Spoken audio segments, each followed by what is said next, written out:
Oh no, bro. I need help with something. Can you come over here? No problem, sis. I got all the help you need right here. Please kill me. Welcome to Player-Owned Farms, where you're encouraged to set up incestuous frick dungeons. Good times, good times. Incest aside, player-owned farms are a great way to level up farming, especially if you hate farming like I do. And I frickin' hate farming with a burning passion. So much so that I didn't plant one tree from 99 to 120 farming. Thank you, Granny. The blacks are ruining this country. Jesus Christ. Now it's required that you have 17 farming and 20 construction minimum. But you're not really going to get much good XP out of that. So I recommend at least 71 farming for yaks, 60 construction so you can make the large pens. So to start, use the Ardrone Lodestone and teleport to the player-owned farms. Then you talk to this racist granny over here and start the tutorial. Now the tutorial's pretty straightforward, it's going to guide you through the whole process, so just follow that. Now you get two things from player-owned farms, XP and dem beans. The first thing you want to do is focus on dem beans until you buy pretty much most of the rewards, then you can focus on XP. So, a little thing about World 2 is you can buy breeding pairs there. So you want to go to World 2 and buy the best breeding pair of the small animal that you can find. Just quickly going to talk about the contracts over here. You're going to want, one of the first things you're going to want to do is go to contract options and then say, can we advertise what we're selling? And then you pick which animals you're selling. So I'm selling chinchompas, and then medium animals I'm selling zygomites, and then large animals I'm selling dragons. So the next cycle it's going to update that, and you're going to want to make sure you do that, otherwise all the contract buyers will be random. You got rabbits at level 17, chickens at 28, and chinchompas at 54. Pop that pair in the breeding pen, watch them get freaky, and sell them at adolescent stage to get as many beans as you can, until you get enough beans to buy a second small pen and a medium pen and a bank chest. Then you want to get the best medium animals you can get, starting with sheep at level 35, spiders at 64, and finally zygomites at level 81. Get the highest one you can from level 2, breed them in the breeding pen, move the small animals to the small pens, and then you want to breed the medium animals until you can buy breeding in the small pens, and also a large pen deed. Once you get the large pen deed, you need the big daddy animals, starting with cows at 49, yaks at 71, and the big daddy of them all, dragons at 92. Dragons is really the end game where you want to get to, where you want to breed as many dragons as you can, because it gets you the most beans and the most XP. And you should be breeding those large animals till you can buy breeding in the medium pens, and you want to be breeding large animals in the breeding pen, breeding medium animals in the medium pens, and small animals in the small pens. And you want to be growing them all to adolescent stage, selling them for beans. And at this point you should focus on getting your second medium and large pens, storm barn, and also babysitter and collector and whatever other rewards you want to get. Basically, the babysitters will stop your animals from growing once they hit adolescent stage, so this can be good early on when you're getting the animals only to adolescent stage to sell them for maximum beans. The collector will collect any excess animals that are born in the breeding pen. So if you had 2 animals in the breeding pen plus the breeding pair, so you got 4 animals total, it'll start collecting unchecked animals that you can collect later, so it doesn't waste anything. Now, you can starve your little animal slaves if you want, they won't die, but you won't get XP either. It's fine if all you want is beans, but if you want XP, you gotta feed them, and they eat 1 food every hour per animal you have in there. Now you got seeds, which feed rabbits, chickens, chinchompas, and spiders, and you can buy sunchoke and flytrap seeds from the Grand Exchange, pretty cheap, couple hundred GP each. Then you got meat, which feeds pretty much just dragons. You don't want to feed meat to anything else. And you can buy them from Ooglog in the form of the raw meat packs. You get about 700 that you can feed to your dragons per day. Next up, the biggest pain in my butt, mushrooms. They're incredibly expensive, and there aren't that many ways to get enough of it to feed your animals. One way is you can buy them from the Grand Exchange. They're a couple thousand GP each, so it's pretty expensive to feed zygomites. Next way is you can pick mushrooms on the ark. It's pretty slow, but it's a lot cheaper. And again, mushrooms only feed zygomites. Last up is flowers, which feed sheep, cows, and yaks. And you're going to want to get snape grass from the Grand Exchange because it's pretty much the cheapest thing you can get to feed them. Of course, if you feed these animals, they're going to drop a deuce. You can muck it out by clicking on it, and it'll give a little XP. So don't do that because it does nothing and it's a waste of time. The only poop you want to muck out is the big old dragon poop because it turns into ultra compost. Adolescent and older dragons will make that special boom boom for you. Now if you don't feed your animals, they'll get diseased and their happiness and health will lower. This will result in crap XP for your animals when you harvest them. To cure them, read the options, go with your gut, and whatever you think is affecting it to cure it, just click on that. Or you can read the Wikipedia page, whichever. Eventually you'll get a feel for which one to pick and you'll usually be right. Now see these over here, these beehives, right?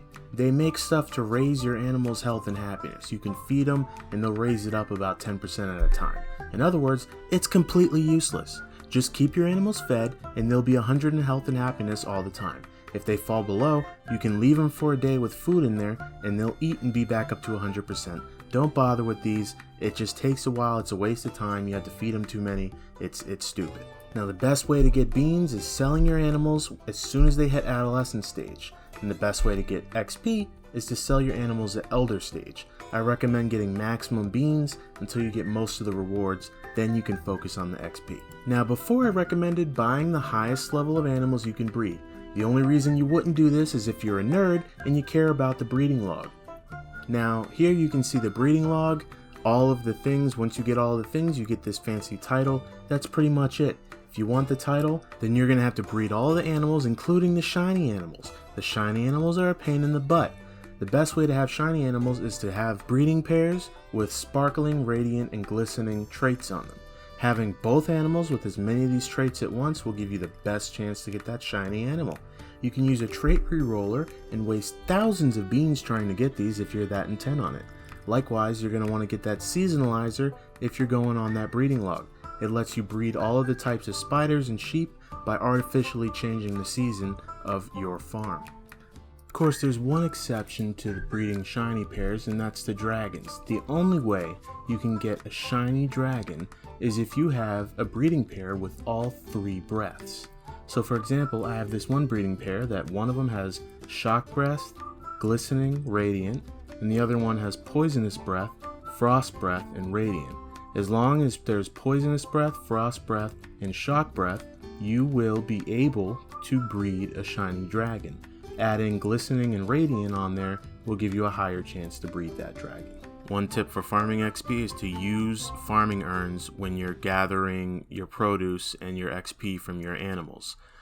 Every time you gather XP, your farming urns will actually fill up, and depending on what kind of animal you're farming, it can fill up a ton of urns all at once and get you a hefty chunk of XP. Now at some point I really recommend buying the Master Farmer outfit along with the Master Farmer fragment packs. You have a better chance to get positive traits, you get 10% more beans when selling animals, you get 10% chance to harvest more herbs. Herbs are auto-cleaned when you harvest them, and a whole bunch of other good stuff. Last up is perks. So if you buy these farm totem things and put them next to your pens, it'll give you a perk that works around Runescape. To get tier 2 perks, you need both pens with an elder animal in it. Some useful perks are the rabbit perk, which gives 10% chance of breeding rate and allows you to breed animals more often. The spider perk gives a 3% damage boost against spiders, including Araxor, easily the best perk out of all of them. The bull perk gives you a 1 in 3 chance of not depleting a compost bin when collecting from it, allows you to get a lot more ultra compost, and I guess the yak perk gives like a 1 in 40 chance of getting a clue scroll when checking the health or harvesting your crop, so that's okay too. Next up is farming reputation. So you can see this little window here, click on the watering can. You've got all these different ranks of farming reputation. For example, apprentice rank farmer allows you to plant a 4th spirit tree. Practice farmer allows weekly farmers from the farmer guild to request your assistance, and limp root yield is doubled. So these are the weekly farmers here. If you click on farming requests, you can see that there are requests for different things. You get these items and then you turn in the request to the respective farmer.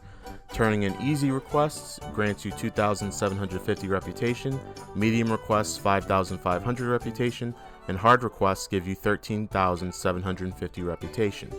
Now, you also have the ability to build a remote farm machine, which is over here. And if we go over here real quick, you can see it allows you to see the status of all of your crops. It allows you to cure and fertilize them remotely as well. Now, next up we have Expert Farmer, which animals have a less chance of becoming diseased. Buyers on farms will buy twice as many small animals. So the Chinchompa buyer, for example, will buy 24 small animals a day, 24 Chinchompas a day instead of 12.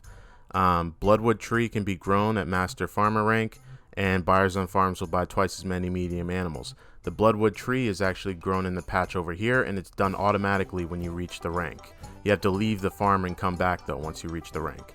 And instead of buying only 8 animals every 2 days, they'll buy 16 animals every 2 days.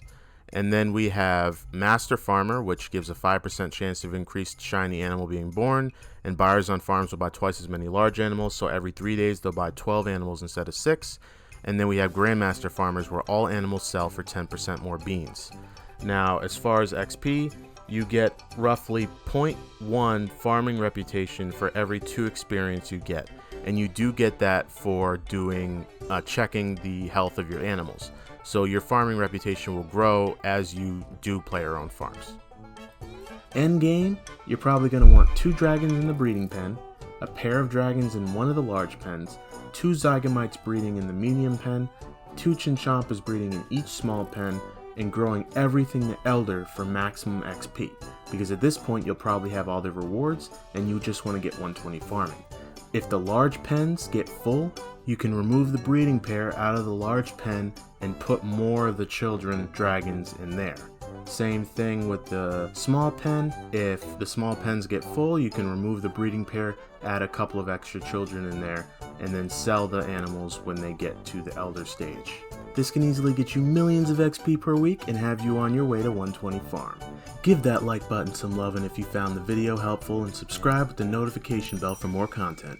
Don't forget to follow me on Twitch and Twitter so you don't miss out on my next stream. Make sure you check out my Ranch Out of Time guide to learn how to make frick chambers for dinosaurs, link in the description. And if you want to learn how to profit off your animal slavery, watch my passive income guide in the description below. Say bye, racist grandma. Dang Jews! Okay, grandma, love you too.